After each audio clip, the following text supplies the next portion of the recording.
musicalement, il y a une recherche, hein, Superbus, voilà, il faut bien l'entendre, Abribus, avec une nouveauté. Et Yann, vous me dites si je me trompe, c'est une première. Oui, c'est une première mondiale. C'est une première mondiale. Une entreprise française, parce que tout est français, a répondu à l'appel d'offres de la mairie de Paris pour pouvoir changer nos abribus dans Paris. Alors, il faut quand même savoir qu'ils vont bien sûr retirer les anciens, fabriquer, construire les nouveaux, les installer, et en plus payer une redevance de 8 millions d'euros par an à la mairie de Paris. Alors pour quel intérêt? Alors pour quel intérêt? D'abord eux, parce qu'ils vont gagner de l'argent avec d'accord. les publicités ensuite qui seront sur les abribus. Mais pour nous? Alors pour vous, vous allez avoir quand même beaucoup de choses. Vous allez avoir un écran tactile sur ces abribus qui va vous permettre d'avoir une somme d'informations terribles, fantastiques, sur les à côté par exemple. Ça peut être des endroits touristiques à visiter pour les touristes, il faut y penser, ou pas mal de choses. Une prise USB pour recharger votre téléphone, votre smartphone. Ça, c'est pas idiot non plus. Certains de leurs toits seront végétalisés ou bien avec une couverture photovoltaïque, enfin, en tout cas pour pouvoir générer sa propre électricité. Et puis surtout, il y a un truc que j'ai trouvé très très bien. On pourra visualiser de très loin où est l'arrêt de bus, de jour comme de nuit, avec des arrêts lumineux et qui vous permettront de le visualiser d'assez loin. Et ça, je trouve que c'est une idée formidable. Sinon, bien entendu, les temps d'attente, etc., etc. Je vous propose d'aller faire une petite balade. Vous en avez peut-être déjà vu, hein, parce qu'on commence déjà à les installer. Ça se terminera à l'automne, parce que pour en installer 2000, il faut quand même un petit peu de temps. Et nous, on est allé en visiter quelques-uns et on vous propose de regarder ce que ça donne.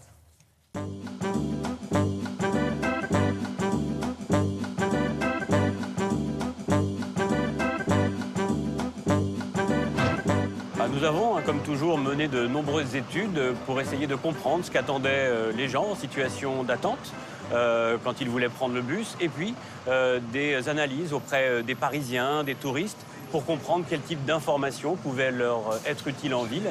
Et c'est ce type d'analyse qui nous permet ensuite de concevoir un abribus plus innovant, plus moderne, et qui prépare les années futures.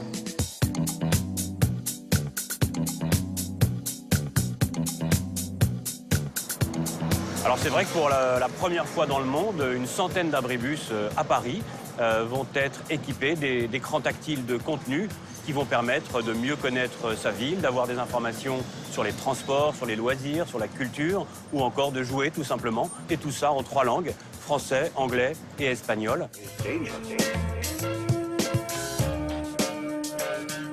Nous avons voulu privilégier l'information voyageur, c'est-à-dire faire que l'information soit très visible. Et c'est pour cela, par exemple, que vous avez ce poteau déporté, très visible de loin, rétro-éclairé, avec les lignes de bus d'une part, mais surtout avec le temps d'attente.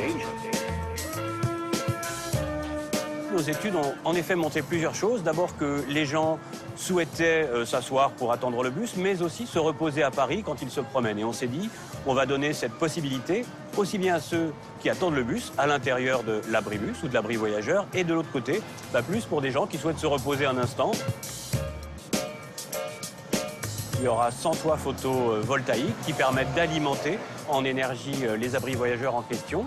Et il y aura une cinquantaine qui seront avec des abris toits végétalisés, donc un certain nombre d'innovations, et là encore des premières mondiales. Nous avons voulu, avec la ville de Paris, des abris ouverts à tous. Et donc, nous avons en particulier favorisé la circulation à l'intérieur de l'abribus par une ouverture arrière.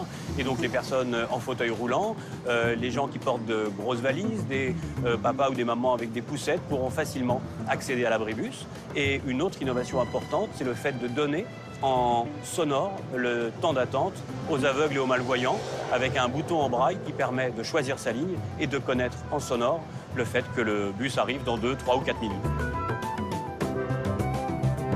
Aucune ville aujourd'hui n'a d'abribus, d'abri voyageurs aussi innovants.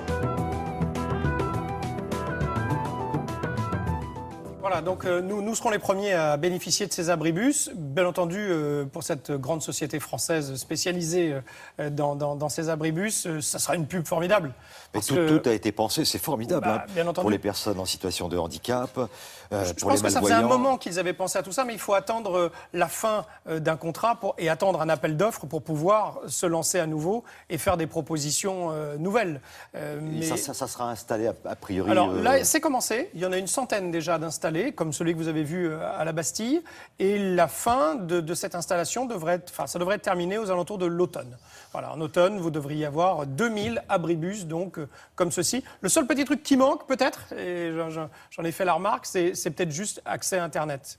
Voilà. Ouais. On pourrait tout à fait avoir une petite borne Wi-Fi à l'intérieur de l'abribus et puis pouvoir profiter du Wi-Fi. Bon, mais c'est un autre coût également et ça n'était pas dans l'appel d'offres. C'est parisien ça pour l'instant. Hein, pour l'instant c'est tout à fait parisien, mais dès qu'il y a des appels d'offres dans des grandes villes françaises, européennes, mondiales, bien entendu cette entreprise y répond et va y répondre avec ses propositions de nouveaux abribus qu'en plus on pourra aller visiter dans Paris, quoi.